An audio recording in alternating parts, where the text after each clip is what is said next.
Hi hello అందరికీ నమస్కారం. నేను మీ ఆదిత్య. ఈరోజు నా ముందున్న గెస్ట్ ఎవరు అని చెప్పడం కంటే కూడా ఏంటి అని చెప్పడం చాలా ఇంపార్టెంట్ అని నాకు అనిపిస్తుంది. సో క్రియేటివ్ కన్స్ట్రక్షన్ ఫౌండర్, అలాగే జిల్లా licensed engineer association president, Andhra Pradesh football అసోసియేషన్కి వైస్ ప్రెసిడెంటు, అలాగే ప్రజా సమస్యల మేల్కొల్పు ఎండి, అలాగే రోటరీ క్లబ్ ఎలక్టెడ్ ప్రెసిడెంట్గా ఉన్నటువంటి ముని శ్రీనివాస్ గారు మనతో ఉన్నారు. సో వారిని అడిగి వారి సక్సెస్ గురించి మరిన్ని విషయాలు తెలుసుకునే ప్రయత్నం చేద్దాం. సో ఏ మాత్రం లేట్ చేయకుండా సార్తో మాట్లాడదాం. సార్ నమస్కారం. ఎలా ఉన్నారు? ఫైన్. మీ గురించి అంటే చాలా మందికి మీ సక్సెస్ మాత్రమే తెలుసు, బట్ ఈ సక్సెస్ వెనకాల స్ట్రగ్లింగ్ అనేది డెఫినెట్గా ఉంటుంది.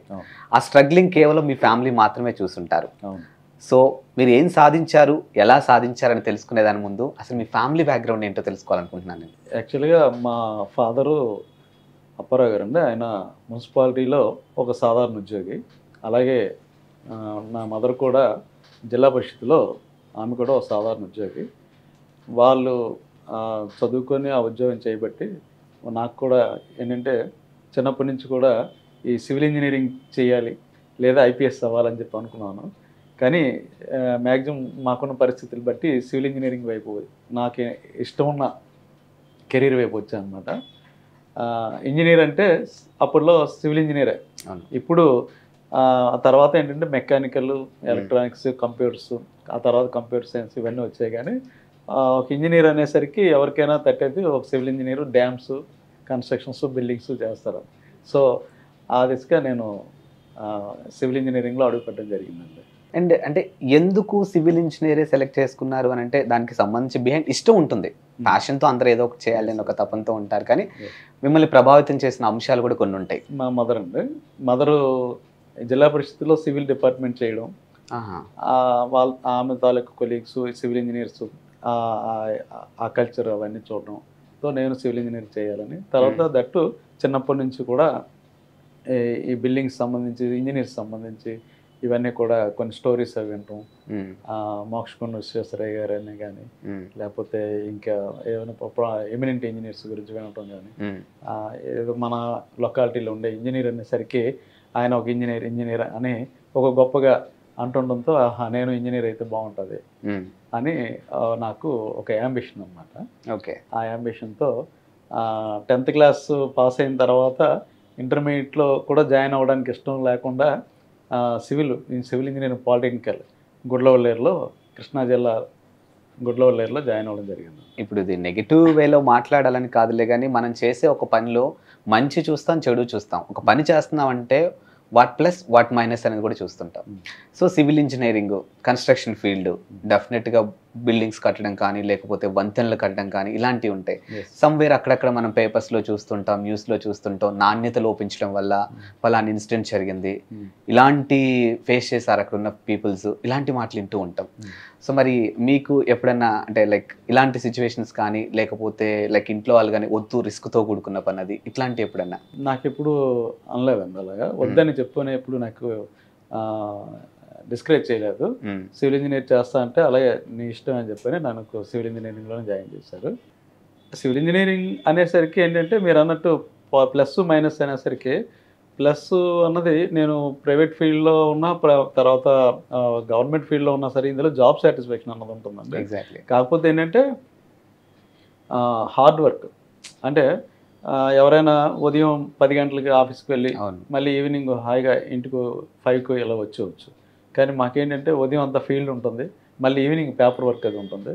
ఆ విధంగానే నేను ప్రైవేట్గా కొన్నాళ్ళు చేసేటప్పుడు కూడా చాలా హార్డ్ వర్క్ చేసి చాలా కష్టపడాల్సి వచ్చింది. నేను ఎందుకు ఈ క్వశ్చన్ మిమ్మల్ని అడిగాను అని అంటే, మీకున్న ఎక్స్పీరియన్స్ చూస్తూ ఉంటుంటే ఐ థింక్ ఒక 2 జనరేషన్స్ అంటే మీ తర్వాత మీ శిష్యులు కానీ, లేకపోతే మీరు ట్రైన్ చేసిన వాళ్ళు కానీ చాలా మంది ఉంటారు. నా దగ్గర చేసే వాళ్ళు కూడా ఇప్పుడు ఇంజనీర్స్గా నా ఫీల్డ్. సో మీరు చేసిన ఆ టైంకి ఈ టైంకి చాలా వేరియేషన్ కనిపిస్తుంది. అది టెక్నికల్ పరంగా అవ్వచ్చు, లేకపోతే వాళ్ళు తీసుకునే స్టడీ పర్పస్ అవ్వచ్చు, కోర్స్ ఏదైనా కానివ్వండి. ఎందుకంటే ఈ టైంలో మనం ఇన్సిడెంట్స్ చాలా ఎక్కువ చూస్తూ ఉన్నాం అనమాట. మేబీ అవి బిహైండ్ రీజన్స్ ఏమన్నా ఉండొచ్చు. సో ఇప్పుడు ఈ జనరేషన్కి మీలాంటి వాళ్ళు ఒక ఇలా చేస్తే బాగుంటుంది అన్న వే మీకు ఏమన్నా ఉంటుందా సార్ పర్టికులర్గా? ఇలా చేస్తే అంటే జనరల్గా ఎప్పుడైనా మనం ఏ కెరీర్లో అయితే ఉన్నామో అందులో సబ్జెక్ట్ ఎప్పటికప్పుడు అప్డేట్ అవుతుండాలండి. అప్డేట్ అవుతూ తర్వాత ఏంటంటే మనం చేసే పని మీద కూడా ఎప్పుడు కూడా ఇన్కమ్ ఎంత వస్తుందనో, లేకపోతే దాని మీద మనకి ఏంటి ప్రాఫిటబుల్ అవుతాము అన్నది అది పక్కన పెట్టాలి. అది ఫస్ట్ మాట్లాడుకున్నాం తర్వాత ఏంటంటే మనం చేసే వర్క్ మీద డెడికేషన్ చూపించాలి. అంటే వర్క్ కష్టపడి చేయకూడదు, ఇష్టపడి చేస్తే ఏ కెరీర్లో ఉన్నా సరే కంపల్సరీ ఖచ్చితంగా మనం సక్సెస్ అవుతాం. అండ్ ఇప్పటి వరకు మీరు చేసిన వాటిలో the best projects? Best projects అంటే బిల్డింగ్స్ ఉన్నాయండి. బిల్డింగ్స్తో పాటు పబ్లిక్ బిల్డింగ్స్ అంటే టెంపుల్స్ అని కానీ, ఎగ్జాక్ట్లీ, సర్వీస్ సెంటర్స్ కానీ ఇటువంటివి చేశాను. వాటిల్లో నాకు చాలా సాటిస్ఫాక్షన్. ఫలానా శ్రీనివాస్ గారితో ఇంటర్వ్యూ అన్నప్పుడు, శ్రీకాకుళంలో ఇంటర్వ్యూ జరుగుతుంది అనుకున్నప్పుడు, ఇవన్నీ బిహైండ్ అంటే ఇప్పుడు నేను వచ్చి డైరెక్ట్ ఇక్కడ కూర్చోలేను, మీ గురించి వాట్ ఈజ్ వాట్ అనేది నాకు తెలియాలి. సో ఆ తెలిసే క్రమంలో నేను తెలుసుకుంది ఏంటి అని అంటే టెంపుల్స్కి కూడా, అంటే స్టోన్స్కి సంబంధించి, I mean Puttaparthi Sathya Sai Baba something ఇలాంటివి కొన్ని కూడా మీరు చేశారు అని. సో మీరు చెప్తే వినాలనుకుంటున్నాను సార్. యాక్చువల్గా అసలు first of all building planning చేయడం అనేది దీంట్లో ప్లానింగ్లో ఫస్ట్ నేను కన్సల్టెన్సీలో 1 year చేసిన తర్వాత మరొక 1 year కృష్ణా జిల్లాలో రోడ్ వర్క్లో చేశాను. ఆ రోడ్ వర్క్ కూడా చేసేటప్పుడు కూడా ఒక మనిషి ఇంత కష్టపడొచ్చు అని అక్కడ నాకు ఆ కాంట్రాక్టర్ దగ్గర తెలిసిందనమాట. అంటే ఎర్లీ మార్నింగ్ 6 o'clock ఫీల్డ్కి వెళ్ళిపోవడం, అందులో అటు సైడ్ చాలా ఎండలు అవి చాలా ఎక్కువ ఉంటాయి. ఓపెన్ ఏరియా అంతా, రోడ్స్ అంటే ఓపెన్ ఏరియా కదా, రోడ్ ఫార్మేషన్ అది చేయించడం, సాయంకాలం వరకు ఆ లోడ్స్ వేయించి ఈవినింగ్ వచ్చాక స్నానం అది చేసి ఫ్రెష్ అయిన తర్వాత మళ్ళీ ఆ రోజు జరిగిందంతా లెవెల్స్ అవన్నీ కూడా క్యాలిక్యులేషన్ చేయడం నైట్ 11 వరకు.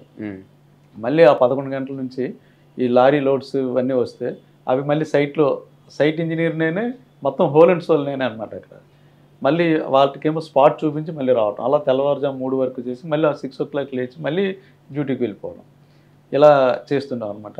అది ఒక 1 year అదొక ఎక్స్పీరియన్స్. దాని తర్వాత ఈ ఆల్రెడీ అంతకుముందు ఇయర్లో నాకు చేసి ఉన్న ఎక్స్పీరియన్స్ వలన కన్సల్టెన్సీ పెడితే బాగుంటుంది, పెట్టుకుంటే మనం కూడా పెట్టుకుంటే బాగుంటుంది, ప్లానింగ్స్ అవి అందరికీ ఇల్లు కట్టుకున్న వారికి ప్లానింగ్స్ అవి ఇవ్వచ్చు అని చెప్పని నాకు చిన్నప్పటి నుంచి మెయిన్ థింగ్ ఏంటంటే ఆర్ట్ అది వేయటం అంటే నాకు చాలా ఇంట్రెస్ట్ అండి. 2 కొండలు మధ్యలో స్కై, ఉదయిస్తున్న సూర్యుడు, ఆకాశం, ఇవన్నీ ఫ్రీ హ్యాండ్తో స్కెచ్ చేసాం అనమాట.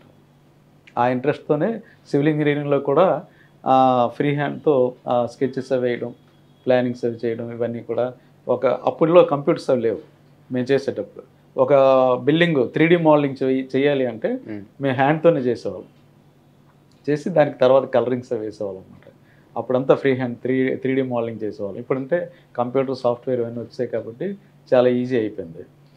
ఆ విధంగా అయితే ఏంటంటే అక్కడ నేను చెప్పబోయేది ఏంటంటే ఆ బిల్డింగ్ ఎలా వస్తుంది, దానికి ఏ షేప్ అయితే బాగుంటుంది, దాన్ని క్రియేటివిటీ అంటారు. అందుకోసమే అప్పుడు నేను చేసిన మా గురువు మేడం గారు శారదాదేవి గారని, ఆమె శ్రీకాకుళంలో ముందు ఫస్ట్ కన్సల్టెన్సీ చేశారు. ఆమె నాతో ఎన్నోసార్లు అంటుండేవారు, మీలో చాలా క్రియేటివిటీ ఉందండి అని చెప్పాను. ఆమె అన్నమాట తీసుకొని నేను నా ఫర్మ్కి క్రియేటివ్ కన్స్ట్రక్షన్స్ అని పెట్టడం జరిగింది. అంటే క్రియేటివ్ ప్లాన్సే కాదు, కన్స్ట్రక్షన్స్ కూడా చేస్తాం కాబట్టి అన్నీ అందులో ఉంటాయి కాబట్టి ఆ విధంగా. అయితే ఏంటంటే ఎవరైనా ప్లాన్ కావాలనుకొని నా సైట్ ఎంత ఉందని వస్తే అందులో ప్లానింగ్ చేయడమే కాకుండా చేసిన తర్వాత ఎలా ఉంటుందని విజువలైజ్ చేసుకునేవాడిని. విజువలైజ్ చేసుకుని ఈ విధంగా అయితే ఈ హ్యాబిటబుల్ ఏరియా బాగుంటుందని చెప్పని, అది నా సక్సెస్కి. ఉందా సార్ అలాంటిది ఏమన్నా ఛాలెంజింగ్ తీసుకున్న? చాలా చేశారా? చాలా. అంటే కొంతమంది ల్యాండ్ కొంచెం తక్కువ చూపిస్తారు మనకి, కానీ వాళ్ళ డ్రీమ్స్ మాత్రానికి నెక్స్ట్ లెవెల్లో ఉంటాయి అన్నమాట. ఆ విధంగా మీరు అన్నట్టు ఒక ఛాలెంజింగ్ ప్రాజెక్ట్ ఏంటంటే చిన్నది అనమాట. ఇక్కడే టెంపుల్ స్ట్రీట్ అని, గుడివీధని, వాళ్ళకి 16 అడుగులు వెడల్పు, 28 అడుగులు పొడవే ఉంది. కానీ మంచి ఇల్లుకి బాగా అందమైంది కట్టుకోవాలి. భార్యాభర్తలు ఇద్దరు టీచర్స్ అనమాట. చాలామంది ఇంజనీర్స్కి అది ప్లానింగ్ ఇస్తే కిందనే 2 bedroom అది చేసిన తర్వాత ఎన్ని చేసినా సరే నచ్చలేదు. ఫైనల్గా నాకు నా పేరు అది తెలుసుకొని వచ్చారు. దాంట్లో నేను డూప్లెక్స్ బిల్డింగ్ అప్పుడులో 96లో స్టెప్ బై స్టెప్ అనమాట చేసి ఇచ్చాను. అది చాలా బాగా సక్సెస్ అయింది. దాంతో అప్పటి నుంచి వాళ్ళు ఏ బిల్డింగ్స్ కట్టినా ఆ తర్వాత కూడా 3-4 కట్టారు. ప్లస్ వాళ్ళ రిలేటివ్స్ కానీ చాలామంది అది చూసి నా దగ్గరికి వచ్చారనమాట. అది చాలా మంచి ఛాలెంజింగ్ ప్రాజెక్ట్ అప్పట్లో. అండ్ నా మైండ్లో సార్ ఎప్పటి నుంచో ఉన్న ఒక డౌట్ ఏంటంటే, ఇప్పుడు చూస్తుంటాం మనం జనరల్గా పురాతన కట్టడాలు అని అంటారు, అంటే ఎప్పుడో పాతకాలం నాటి కట్టడాలు. చాలామంది ఈ జనరేషన్ పిల్లలు కానీ లేకపోతే మా జనరేషన్ వాళ్ళు కానీ మా ముందున్న జనరేషన్ కానీ అరే మళ్ళీ ఇలాంటి కట్టడాలు రావురా, ఇప్పట్లో వాళ్ళు కట్టలేరురా ఇలాంటి మాటలు వింటూ ఉంటాం. ఏంటి సార్ అసలు దానికి ఇప్పుడున్న డిఫరెన్స్, ఇప్పుడున్న కట్టడాలకి డిఫరెన్స్ ఏంటి అసలు?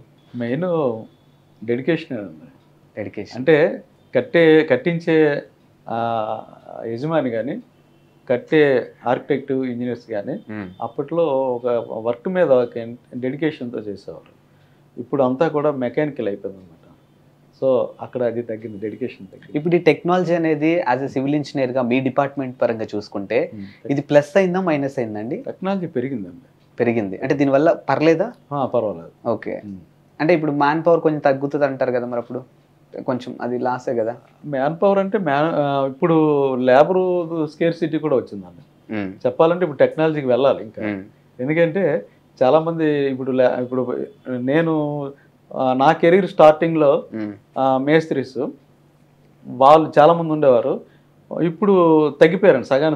ఎందుకంటే వాళ్ళ పిల్లలు ఇప్పుడు అందరూ బీటెక్లు ఎంటెక్లు చేసి వాళ్ళందరూ ఇంజనీర్స్ అవుతున్నారు, డాక్టర్స్ అవుతున్నారు. వాళ్ళందరూ ఇప్పుడు అందరూ ఎడ్యుకేషన్ వైపు వెళ్తున్నారు. ఈవెన్ ఎవరు కూడా ఇంకా ఈ తాపి పనులు అవి చేద్దాం అని చెప్పని రావట్లేదు. ఒకప్పుడు మన శ్రీకాకుళం నుంచి throughout India up to Mumbai వరకు కూడాను ఈ లేబర్ వర్కర్స్ వెళ్ళేవారు. ఇప్పుడు శ్రీకాకుళంలోనే ఎవరు దొరకట్లేదు. సో టెక్నాలజీ రావడం అన్నది మంచిదేమో. Then coming to your personal point, నేను ఇక్కడికి వచ్చే ముందు నేను తెలుసుకున్న దాంట్లో శ్రీనివాస్ గారికి ఫైనాన్షియల్ సాటిస్ఫాక్షన్ ఇంపార్టెంటా, వర్క్ సాటిస్ఫాక్షన్ ఇంపార్టెంటా అంటే నాకు తెలిసినంత వరకు చాలామంది వర్క్ సాటిస్ఫాక్షన్ చూస్తారు, ఆయన ఫైనాన్షియల్ సాటిస్ఫాక్షన్ అంతగా పట్టించుకోరు అని. 100%. ఏంటి సార్ దానికి సిద్ధాంతం ఏంటి అసలు? అంటే ఇప్పుడు జనరల్గా నేను ఉన్నాను హైదరాబాద్ నుంచి ఇక్కడికి వచ్చానంటే ఒకటి మీలాంటి వాళ్ళతో ఇంటర్వ్యూ చేయబోతున్నందుకు personally I feel so happy. But behind నా రెమ్యునరేషన్ నాకు ఉంటుంది. సో నాకు అది కూడా ఇంపార్టెంట్. మనం ఒక పని చేస్తున్నా అంటే definite remuneration money important. So మీ విషయానికి వస్తే వర్క్ సాటిస్ఫాక్షన్ నాకు ఇంపార్టెంట్ అనే ఎక్కువ విన్నా నేను. ఏంటి అసలు మీరు పెట్టుకున్న సిద్ధాంతం ఏంటి? 100% అండి. ఎందుకంటే మనీ అన్నది మనం ఆ రోజు ఆ పార్టీ క్లయింట్ ఇచ్చిన ఫీజు ఆ రోజుకి ఏదో మనకి సాటిస్ఫై అవుతుంది, కానీ పర్మనెంట్ సాటిస్ఫాక్షన్ అన్నది ఎప్పుడు కూడా క్లయింట్ సాటిస్ఫాక్షనే మనకి 100% మంచిదండి. అదే నా సిద్ధాంతం కూడా అదే. కానీ క్లయింట్ సాటిస్ఫై అయితే మనం కట్టే బిల్డింగు అతను తరం చూస్తారు, అతని పిల్లలు కూడా తరం చూస్తారు. సో వాళ్ళు నచ్చితేనే మనకి రేపొద్దున సాటిస్ఫాక్షన్ ఉంది. అదే మనకి మంచిదని నా ఉద్దేశం. సూపర్. అండ్ ఇప్పుడు యావత్ ప్రపంచం మాట్లాడుకుంటున్న అంశం ఏదైనా ఉంది అంటే అయోధ్య రామ మందిరం. ఆ కన్స్ట్రక్షన్ కానీ అక్కడ ఉన్నటువంటి విధానం కానీ ప్రతిదీ కూడా నెక్స్ట్ లెవెల్ అని చెప్పొచ్చు. సో యాజ్ ఏ ఒక ఇంజనీరింగ్ డిపార్ట్మెంట్కి సంబంధించి మిమ్మల్ని అడిగితే మీ ఒపీనియన్ ఏంటి అసలు దాని మీద? It is an excellent monument sir, అందులో సందేహం లేదు. యాక్చువల్గా అలాంటి దాంట్లో వర్క్ చేయగలిగే అవకాశం వస్తే చాలా అదృష్టవంతులం. కానీ అటువంటిదే నా జీవితంలో కూడా నా అదృష్టం కొద్దీ సత్యసాయిబాబా గారి దయ వలన అటువంటి స్ట్రక్చర్ ఒకటి నాకు మాన్యుమెంట్ ఒకటి వచ్చిందండి. పుట్టపర్తిలో చిత్రావతి రివర్ ఉంది. ఆ రివర్ మధ్యలో 108 అడుగులు ఎత్తు సత్యసాయిబాబా గారి విగ్రహం నిలబెట్టడానికని ప్రపోజల్స్ ఉన్నాయి. ఆ ప్రపోజల్స్లో ఆ ఫౌండేషన్ వర్క్ కూడా స్ట్రక్చరల్ వర్క్ అది కూడాను చేయమని నాకు పుట్టపర్తి రత్నాకర్ గారు అక్కడ కమిటీ నాకు అప్పచెప్పారండి. ఇప్పుడు ఆ వర్క్లోనే ఉన్నాం. అది కానీ ఫుల్ఫిల్ అయితే నా జన్మ ధన్యమైన అంటాను. అంతేనా? అండ్ మీ గురించి ఇంకా మాట్లాడాలి అని అంటే నాట్ ఓన్లీ కన్స్ట్రక్షన్ ఫీల్డ్, మీరు ఆంధ్రప్రదేశ్ ఫుట్బాల్ అసోసియేషన్కి వైస్ ప్రెసిడెంట్గా ఉన్నారు. అట్ ద సేమ్ టైం ప్రజా మేల్కొల్పు సమస్యల పట్ల ఎండీగా ఉన్నారు. అండ్ ఇవన్నీ ఎలా బ్యాలెన్స్ చేసుకోగలుగుతున్నారు అసలు? నాకు ట్రెజరర్గా ఇచ్చారనమాట. తర్వాత మళ్ళీ బాడీ మారిన తర్వాత నాకు మళ్ళీ 1 year ఆంధ్రప్రదేశ్ ఫుట్బాల్ అసోసియేషన్ ప్రెసిడెంట్గా చేశాను. అది నాకు చాలా అదృష్టం. ఎందుకంటే Andhra Pradesh football association state president అంటే మాటలు కాదండి. అది ఒక ఎంపీ గారు లేకపోతే ఎమ్మెల్యే మినిస్టర్ గారు ఎవరు చేయాల్సినటువంటి పోస్ట్ అనమాట. అది పూర్వజన్మ సుకృతం లేకపోతే నేను చేసిన మంచి పనుల వలన అది అనుకోకుండా నాకు వరించింది. దానికి కారణం ఏలూరు ఎంపీ గారు కోటగిరి శ్రీధర్ గారు అండి. ఈ సందర్భంగా ఆయనకి మరొకసారి కృతజ్ఞతలు కూడా తెలియజేస్తున్నాను.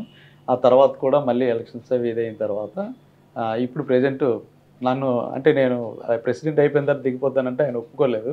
లేదు మీరు ఉండాలి, మీ సర్వీసెస్ మన ఏపీఎఫ్ఏకి అవసరం అని చెప్పని మళ్ళీ వైస్ ప్రెసిడెంట్ 1గా ఉంచారండి. ఇప్పుడు అదే కంటిన్యూ అవుతుంది ఫర్దర్ 4 years వరకు కూడా. సో ఎలాగో అలాగే సమైక్యాంధ్ర ఉద్యమం అయ్యేటప్పుడు కూడా నాకు అప్పుడు అనిపించింది, మన మనసులో ఉన్నది ప్రజలకు తెలియాలి అంటే ఏదో ఒక మీడియా కావాలని. అప్పటికి ఇంకా సోషల్ మీడియా రాలేదు. సో అప్పుడు ఒక వీక్లీ పేపర్ ప్రజా సమస్యలు మేలుకొల్పి, అంటే ప్రజల యొక్క సమస్యల మీద అధికారులని మేలుకొల్పాలనే ఉద్దేశం మీద అదే టైటిల్తో ఒక వీక్లీ పేపర్ కూడా తెలుగు పేపర్ స్టార్ట్ చేశాను. అప్పటి నుంచి అది కూడా రన్ చేస్తున్నాను. అండ్ ఎలాగో పాలిటిక్స్ టాపిక్ వచ్చింది కాబట్టి ఇన్ని అంశాలు అండ్ చాలామంది ఎంప్లాయీస్ ఉన్నారు అండ్ చాలా విషయాలు మీరు పార్టిసిపేట్ చేస్తూ ఉన్నారు అండ్ ఒక సోషల్ యాక్టివిటీగా కూడా పనిచేస్తున్నారు. సో మరి ఇవన్నీ బేస్ చేసుకొని చూస్తే ఫ్యూచర్లో శ్రీనివాస్ గారిని మేము పాలిటిక్స్లో చూడొచ్చా? నో సార్, నాకైతే ఇంట్రెస్ట్ లేదు. ఓకే, ఇక్కడ శ్రీకాకుళం జిల్లాలో అంత అవకాశం కూడా అవకాశం వస్తే చెప్పలేమండి. కానీ నాకైతే ప్రత్యేకించి వెళ్ళాలనే కోరిక అయితే లేదు. సివిల్ ఇంజనీర్ అవ్వాలని కోరిక ఉండేది కానీ పాలిటిక్స్లో వెళ్ళాలని కోరిక లేదు. ఓకే, అది ఇందులోనే నా కెరీర్లోనే ఇంకా హయ్యర్ మంచి మంచి ప్రాజెక్ట్స్ అంటే ప్రజలకి పనికొచ్చేవి, గుర్తుండేవి కొన్ని సర్వీస్ సెంటర్స్ సక్సెస్ సంస్థల ద్వారా చేస్తున్నాను. అటువంటివి చేస్తూ అలాగే టెంపుల్స్ కన్స్ట్రక్షన్స్ కూడా చేస్తూ ఈ కెరీర్ ముగించినా కానీ నాకు పాలిటిక్స్లో అయితే వెళ్ళే ఇంట్రెస్ట్ లేదన్న. అండ్ ఇంకొకటి సార్, ఇప్పుడు ఆధ్యాత్మికకి సంబంధించిన ఏవైతే టెంపుల్స్ ఉన్నాయో ఈ కట్టడాలకి మన రెగ్యులర్ లైఫ్ స్టైల్లో కాంప్లెక్స్లు కానీ లేకపోతే ఉండడానికి ఇల్లులు కానీ ఏముంటాయి సార్ ఆ డిఫరెన్స్? అది మన మామూలు బిల్డింగ్స్ దీని వాస్తు వేరండి. అది టెంపుల్స్ బిల్డింగ్ అనేసరికి అది ఆగమ శాస్త్రం అది వస్తుంది. ఆ కన్స్ట్రక్షన్ అది సపరేట్. అది దాంట్లో ఏంటంటే ఆ శాస్త్రానికి మీకు కనెక్షన్ ఉంటుందండి? కొంతవరకు ఉంటుంది. ఓకే, ఉంటుంది. అంటే అది కూడా మేము ఫాలో అవుతూ ఆగమ శాస్త్ర ప్రకారంగా శిల్పి స్థపతి గారు ప్లానింగ్ అది చెప్తారు. దానికి కింద foundation work, civil engineering work అందులో ఏదైతే ఉందో అదంతా కూడా నేను చేసిస్తా ఉంటాను. మిగతా శిల్పి వర్క్ శిల్పులు ఉంటారు, వాళ్ళు ఆ పైన సూపర్ స్ట్రక్చర్ అనేది కంప్లీట్ చేస్తారు అన్నమాట. ఓకే, స్లాబ్స్ ఏమైనా వేయాలన్నా లేకపోతే వాళ్ళు చేసే స్ట్రక్చర్కి ఫౌండేషన్ ఏది చేయాలన్నా ఫౌండేషన్ బేస్మెంట్ వర్క్ మేము చేసిస్తాం. అంటే అలాగే ఒక ఏమైనా స్టాట్యూస్ అంటే ఆంజనేయ స్వామి స్టాట్యూ కానీ ఆ కోవిల్లోనే ఇంకా రకరకాల కొన్ని పెద్ద స్టాట్యూస్ నిలబెట్టాలంటే వాటికి కూడా ఆ స్టాట్యూ నిలబెట్టడానికి తగిన సివిల్ ఇంజనీరింగ్ టెక్నాలజీ అంతా మేము కన్సల్టెన్సీ ఇస్తాం. అలాగే పిఎన్ కాలనీ, ఇక్కడ శ్రీకాకుళం పిఎన్ కాలనీలో నారాయణ తిరుమల అని వెంకటేశ్వర స్వామి టెంపుల్, చాలా పెద్ద టెంపుల్. అందులో కూడా ఆంజనేయ స్వామి స్టాట్యూ, గరుత్మంతుడి స్టాట్యూ ఇలా నిలబెట్టాం. అలాగే గోపురాలు అవి చేసేటప్పుడు వాటన్నిటికి కూడా ఆ ఫౌండేషన్స్ అవి చేయించడం. అలాగే అక్కడ కళ్యాణ మండపం కట్టారు, దానికి కూడా ఆర్కిటెక్చరల్ వర్క్ అదితో పాటు నేను డిజైన్స్, ఫౌండేషన్ డిజైన్స్ అవన్నీ కూడా ఇచ్చాను. అలాగే ఇప్పుడు ఫరీద్పేటలో అంతా స్టోన్ వర్క్తో, granite స్టోన్తో 5 crores project Ranganatha Swamy temple construction అవుతుంది. దానికి కూడా ఈ సివిల్ ఇంజనీర్ వర్క్ అంతా నేనే చేస్తున్నాను. ఇవన్నీ కూడా నాకు చాలా సాటిస్ఫైడ్ వర్క్స్ అండి. లైఫ్లో మంచి మైల్ స్టోన్స్ అనేవిగా నేను భావిస్తాను. ఆబ్వియస్లీ కదా, ఎందుకంటే కొన్ని తరాల వాళ్ళు వాటిని చూస్తారు, తర్వాత అనుభవిస్తారు. అలాగే ఇప్పుడు వీరఘట్టం దగ్గర చిట్టుపిల్లి వలస అని చెప్పని ఒక సర్వీస్ సెంటర్ కడుతున్నారు. దానికి కూడా నేను కన్స్ట్రక్షన్ ప్లానింగ్ అంతా కూడా ఇచ్చాను. ఇటువంటివన్నీ అంటే ఒక హౌస్ కడితే ఒక ఫ్యామిలీ వరకే ఉంటారు అందులో, కానీ ఒక సర్వీస్ సెంటర్ కానీ కట్టే అనుకోండి, ఒక టెంపుల్ కడితే ఎంతోమంది, కొన్ని వేల మంది దాన్ని ఆ బిల్డింగ్ ఆ స్ట్రక్చర్ని ఎంజాయ్ చేస్తారు. సో అవి చాలా మంచి మాకు కూడా జాబ్ సాటిస్ఫాక్షను, పేరు తెచ్చిపెట్టేవి కూడా. అండ్ ఇప్పుడు మీరు కడుతున్నటువంటి కన్స్ట్రక్షన్స్కి సంబంధించిన బిల్డింగ్స్ కానీ లేదా టెంపుల్స్ కానీ ఇవి చూసుకుంటే వాటికి కొంచెం కాల పరిమితి అని ఉంటుంది. అంటే లైక్ ఒక 30 years and 40 years, 50 years etcetera ఇలా ఉంటుంది కదా. సో అది ఏ బేస్ చేసుకొని చెప్తారు సార్? అంటే ల్యాండ్ బేస్ చేసుకొని చెప్తారా, లేకపోతే కన్స్ట్రక్షన్ బేస్ చేసుకొని చెప్తారా, మనం వాడే మెటీరియల్ బట్టి చెప్తారా? దాన్ని వాడే మెటీరియల్ బట్టి ఉంటుందండి. మెటీరియల్ క్వాలిటీ, వాటి ప్రపోర్షన్ అది ఉంటుంది. ఇప్పుడు ఎగ్జాంపుల్గా చెప్పాలి అంటే రామ మందిరం ఉంది ప్రతిష్ట, అది చాలా ఇయర్స్కి ఇచ్చినారు మనకి. ఐ థింక్ 2000 years సంథింగ్ ఎంతో ఇచ్చినట్టున్నారు. సో అది ఇవన్నీ ఏ బేస్ చేసుకొని క్యాలిక్యులేషన్ అది ఇస్తారు దానికోసం ఏంటంటే వాళ్ళు ఆ మెటీరియల్స్ ప్రపోర్షను, అంటే ఇప్పుడు ఐరన్ సిమెంట్ వాడితే సిమెంట్ తాలూకా బాండింగ్ స్ట్రెంత్ ఇంతకుముందు 100 ఇయర్స్గా ఎక్స్పెక్ట్ చేసాం, చేసి దాన్ని బట్టి వాల్యుయేషన్స్ అవి ఇచ్చేవాళ్ళం. ఇప్పుడు అది కూడా తగ్గిపోయింది. ఇది మనకు పూర్వం మీరు చూస్తూ ఉంటారు టెంపుల్స్ రాయితో కట్టినవి, అవి కూడా అవి కొన్ని వందల వేలు ఏళ్ళైనా సరే ఇప్పటికీ చెక్ చెదరకుండా ఉన్నాయి. అంటే స్టోన్ స్ట్రక్చర్స్ అనేవి మీకు ఎప్పుడు పడవు. కానీ మనం ఈ స్టీల్ వాడితే ఆ స్టీల్ కొన్నాళ్ళకి రస్ట్ పడుతుంది. అలాగే సిమెంట్ కూడా వాటర్తో కలిసిన తర్వాత కెమికల్ రియాక్షన్ జరిగి బాండింగ్ వస్తుంది. మళ్ళీ దానికి అది కొన్నాళ్ళు సర్వీసబిలిటీ అనేది అనుకుంటాం అన్నమాట. ఆ సర్వీసబిలిటీ, ఎక్స్పెక్టెడ్ సర్వీసబిలిటీ ఏంటంటే మనం ఇంతకుముందు 100 ఇయర్స్ అనుకున్నాం, ఇప్పుడు అది 60-70 ఇయర్స్తో సరి అయిపోతుంది. సో సిమెంట్తో కన్స్ట్రక్షన్ చేసినా కూడా మళ్ళీ దాని తాలూ సర్వీసబిలిటీ తగ్గిపోతుంది. అందుకే అక్కడ కంప్లీట్గా ఇప్పుడు స్టోన్ అన్నది ప్రిఫర్ చేస్తున్నాను. అంటే ఎక్కువ కాలం మనకి తరాలు చూడాలి అనుకుంటే స్టోన్ అన్నది మీకు ఎప్పటికీ డికే అవ్వదు. ల్యాండ్ కూడా ఉంటుంది, అంటే ల్యాండ్ బేస్ ల్యాండ్ బేస్ కూడా ఉంటుందమ్మా. ల్యాండ్ కూడా సాయిల్ టెక్నాలజీ అనమాట. జనరల్గా రాకీ ఏరియా అయితే బాగుంటుంది, లేనప్పుడు ఏంటంటే దాని సాయిల్ స్టెబిలైజేషన్ అన్నది చేసి ఆ ల్యాండ్ ఏంటంటే స్ట్రెంగ్తన్ చేస్తారు. ఏదైతే పార్ట్ మన స్ట్రక్చర్ కడతాం స్ట్రెంగ్తన్ చేసి అప్పుడు దాని మీద స్ట్రక్చర్ కడతారు. రామ మందిరం కూడా అలాగే కిందకి ఒక 20 మీటర్స్ మొత్తం డెప్త్ సాయిల్ తీసేసి దాన్ని స్టెబిలైజేషన్ తీసుకొచ్చారు. Coming to your personal point, ఇంత సక్సెస్ కెరియర్ సార్, ఫ్యామిలీ పరంగా కానీ ప్రొఫెషనల్ లైఫ్లో కానీ చాలా మంచి సక్సెస్ కెరియర్ అండ్ ఎన్నో అద్భుతాలు ఇలా అలా అంచెలంచెలుగా ఎదుగుతూ వస్తున్నారు. ఇప్పటి వరకు మీ లైఫ్లో ఎవరితో షేర్ చేసుకోలేంది మీరు ఫేస్ చేసినటువంటి ఒక వరస్ట్ సిచ్యువేషన్ సార్? ఎందుకంటే చాలా మందికి శ్రీనివాస్ గారి యొక్క సక్సెస్ మాత్రమే కనిపిస్తుంది, ఆయన ఎదిగింది మాత్రమే తెలుస్తుంది, కానీ దాని వెనకాల ఎన్నో ఆటుపోట్లు ఉంటాయి, దాని వెనకాల ఎంతో స్ట్రగ్లింగ్ ఉంటుంది, ఎవరికీ తెలియకుండా కన్నీళ్ళు పెట్టుకునే సందర్భాలు కూడా చాలానే ఉంటాయి. సో అలా మీ లైఫ్లో ఏంట్రా ఇది అన్న ఒక సిచ్యువేషన్? అంటే నేను కన్స్ట్రక్షన్స్తో పాటు లేఅవుట్స్ కూడా కొన్ని వేసాను. ఆ లేఅవుట్స్ వేసేటప్పుడు అందులో ఈ సైట్ డిస్ప్యూట్స్ వలన ఒకరు కన్జ్యూమర్ కోర్టు వెళ్ళిన తర్వాత అది నా వరకు రాకుండా అక్కడ మేనేజ్ చేసి ముందే ఆర్డర్ తెప్పించేసి తర్వాత కానీ నాకు తెలియలేదు. అది తెలిసిన తర్వాత నాకు జరగని అన్యాయం కోసం దానికి న్యాయం చేసుకోవడం కోసం 12 ఇయర్స్ నేను ఫైట్ చేశాను, కానీ నేను అయితే బెండ్ అవ్వలేదండి ఆ విషయంలో. అప్పుడు కోర్టుకి వెళ్ళేటప్పుడు అప్పుడును మనం ఇంత మంచిగా వెళ్తున్నా కూడా ప్రపంచం ఇలా ఉంది, మనల్ని ఇలాగా సాధిస్తుందని చెప్పని బాధపడిన క్షణాలు ఉన్నాయండి. ఎనీహో పట్టుదలతో మా లాయర్ గారికి కూడా ఎన్నోసార్లు అనేవారు, ఏంటి అంటే నన్ను టెస్ట్ చేయడానికి అనేవారేమో మరి జయంతి గారని, ఆయన నా వెన్నంటూ ఉండి కేసు మొత్తం ఆయన డీల్ చేసి ఫైనల్గా నాకు విజయం సాధించి పెట్టారు. అలాగే హైదరాబాద్లో ఎం హరిబాబు గారని ఆయన కూడా నాకు ఈ విషయంలో హైకోర్టులో చేశారన్నమాట. అయితే ఏంటంటే నేను ఎంతకైనా వెళ్ళాను కోర్టులో పోరాడాను, కానీ నేను ఎప్పుడూ బెండ్ అయ్యి కాంప్రమైజ్ అయ్యి వాళ్ళు అడిగిన అమౌంట్స్ అది ఇవ్వడం అది చేయలేదు. ఎందుకంటే నేను తప్పు చేయలేదు కాబట్టి నేను చేయలేదు. తప్పు చేస్తే మాత్రం ఈ వాళ్ళే కాదండి, ఎవరైనా సరే ఎక్కడైనా సరే నాది ఏదో తప్పు ఉందంటే వెంటనే ఒప్పుకుంటాను, ఒప్పుకునే ధైర్యం నాకు ఉంది. కాబట్టి అది తప్పు చేయలేదు కాబట్టి నేను పోరాడాను. ఆ పోరాడినప్పుడు ఆ కోర్టుకి వెళ్ళేటప్పుడు చేసేటప్పుడు అప్పుడు కొద్దిగా బాధ అనిపించేది. ఎనీహో ఫైనల్గా భగవంతుడు నాకు అంటే నాకు విజయం సాధించి పెట్టాడు అనికంటే న్యాయాన్ని గెలిపించాడు. సార్ ఫైనల్గా నేను ఇంటర్వ్యూ క్లోజ్ చేసే ముందు ఒక 3 క్వశ్చన్లు మిమ్మల్ని అడగాలనుకుంటున్నాను అండ్ మీ దగ్గర నుంచి తెలుసుకోవాలి అని అనుకుంటున్నాను. సో మీరు ఎలాగో కన్స్ట్రక్షన్ ఫీల్డ్లో ఉన్నారు, క్రియేటివ్ కన్స్ట్రక్షన్ ఒక ఆర్గనైజేషన్ రన్ అవుతుంది సక్సెస్ఫుల్గా, ఎంతోమంది ఇంజనీర్స్ని చూస్తూ ఉన్నారు మీరు కూడా. సో అప్కమింగ్ ఇంజనీర్స్కి కానీ ఇప్పుడు చేస్తున్న పిల్లలకి కానీ మీరేం సజెషన్ ఇవ్వదలుచుకున్నారు? అదేనండి, అంటే సంపాదించొద్దని ఎవరికి చెప్పం, కానీ అట్ ద సేమ్ టైం ఏంటంటే వర్క్ మీద డెడికేషన్ ఉండాలి. ప్లస్ అవతల మనకు వాళ్ళు ఇల్లు కట్టుకునేటప్పుడు మన మీద ఎంతో నమ్మకంతో వస్తారు, మనం పూర్తిగా న్యాయం చేయగలగాలి. అక్కడ ఏంటంటే మనం ఈ ఫీజు అని కానీ లేకపోతే అమౌంట్ అని కానీ వాటి గురించి కాకుండా వాళ్ళకి సాటిస్ఫై చేసి మనం పంపించాలన్నమాట. అదే నేను నా సక్సెస్ కూడా కారణం అదే, వాళ్ళకి కూడా అదే, అంటే వర్క్ మీద డెడికేషన్ చేయమని చెప్తున్నాను. అండ్ సెకండ్ క్వశ్చన్, ఇప్పుడున్నటువంటి ప్రజా సమస్యలు ఏవైతే ఉన్నాయో, లేకపోతే ప్రస్తుతం ఉన్నటువంటి పరిస్థితులు ఏవైతే ఉన్నాయో అవన్నీ మనకు కళ్ళకు కట్టినట్టు రెగ్యులర్‌గా చూస్తూనే ఉన్నాము. మంచి ఎంతుందో దానికి డబుల్ చెడు కనిపిస్తుందేమో అనిపిస్తుంది సమాజంలో. సో, ఒక ప్రజా సమస్యలపై అంటే ఏదైతే మీరు ఒక ఎండీగా ఉన్నారో, దీనిపై మీరేం కామెంట్ అసలు?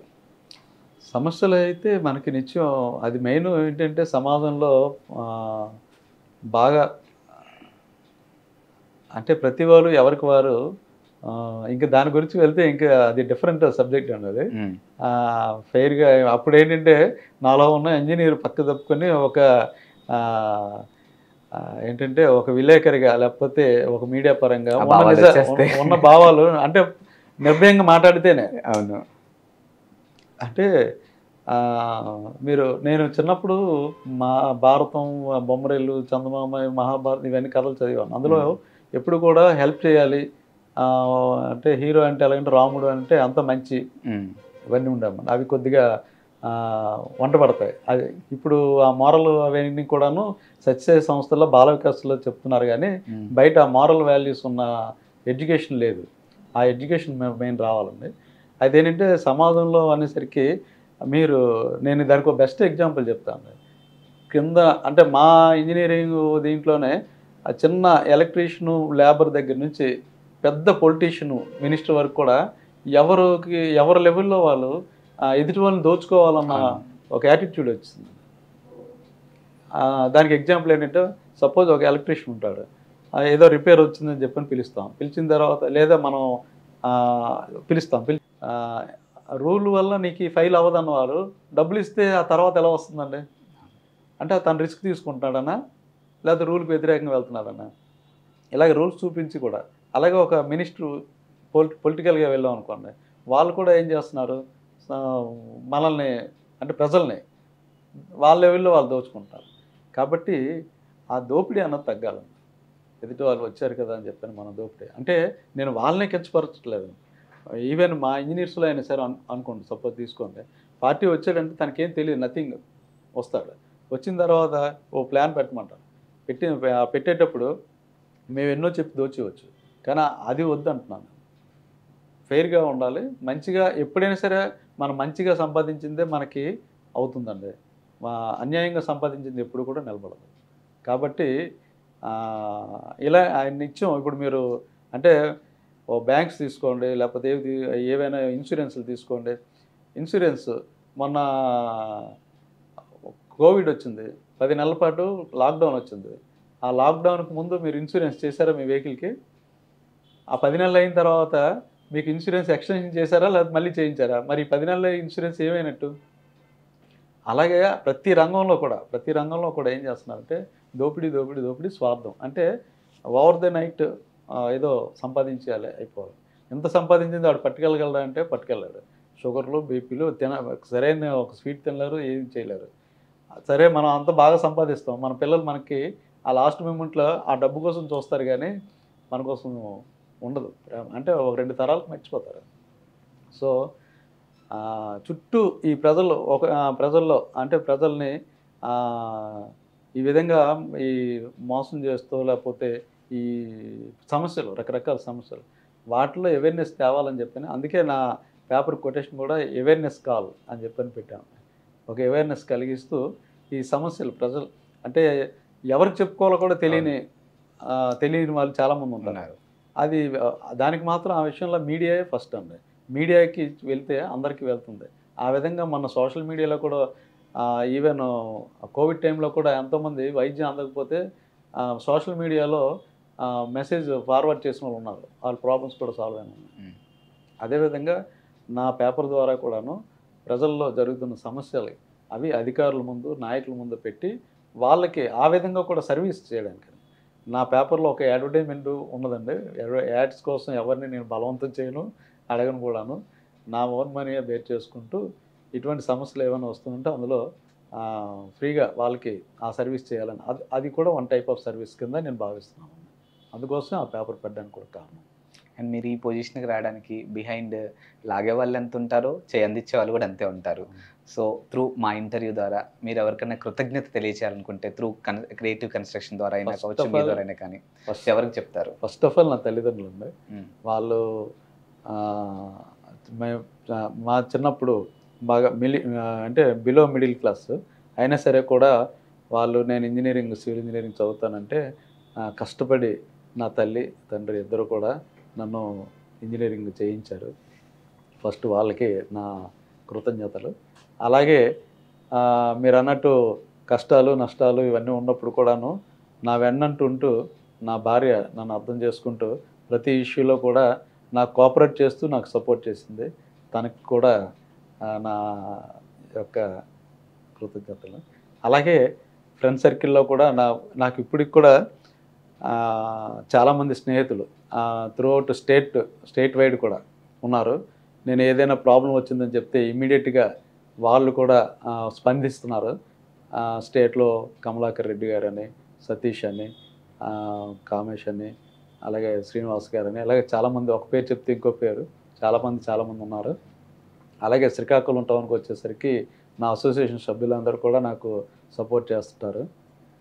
దొంగ సుధాకర్, విజయ్ కుమార్, జగదీష్, తర్వాత సంతోష్ కుమార్ అనే ఇచ్చాపురం, మోహను, తర్వాత గిరిప్రసాద్, ఇలాగ నా అసోసియేషన్ సభ్యులు కూడా నేను ప్రెసిడెంట్ 2 years అయిపోయింది దిగిపోతానన్నా మళ్ళీ వద్దండి మీరు ఉండండి, మీరు బాగా చేస్తున్నారు, మీకు మేము సపోర్ట్ చేస్తామని అంటూ వాళ్ళందరూ కూడా సపోర్ట్ చేస్తున్నారు. ఈ సందర్భంగా వాళ్ళందరికీ కూడా నా కృతజ్ఞతలు తెలియజేస్తున్నాను.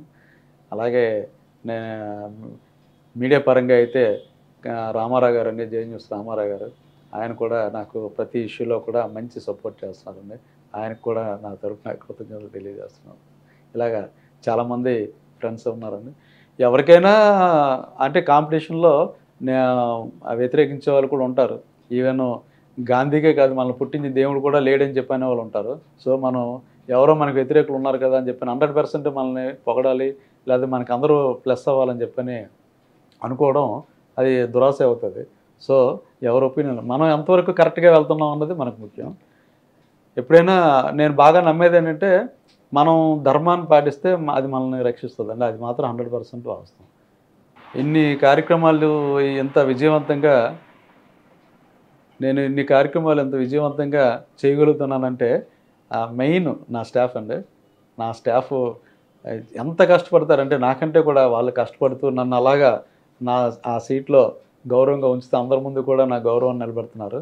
ఈ సందర్భంగా నా స్టాఫ్ రత్నాకర్, తర్వాత ఉదయ్ భాస్కర్, మౌని, సూర్య, వీళ్ళందరూ కూడా సాయి హర్ష, వీళ్ళందరికీ కూడా నా కృతజ్ఞతలు తెలియజేస్తున్నాను. అండ్ ఇంత బిజీ షెడ్యూల్లో మాకు ఈ కాస్త టైం ఇచ్చినందుకు థ్యాంక్ యూ అండి. Thank you so much. So చూశారు కదా, పట్టుదల ఉంటే మన చుట్టూ ఉన్నటువంటి పరిస్థితులు ఏవైనా అయ్యి ఉండొచ్చు, ఏది కూడా సుసాధ్యంలా అనిపించదు, అంతా మనకి అసాధ్యంలా అనిపిస్తుండడానికి ది బెస్ట్ ఎగ్జాంపుల్ శ్రీనివాస్ గారు. సో మరో గెస్ట్తో మళ్ళీ కలుద్దాం. అంతవరకు సెలవు, నమస్కారం.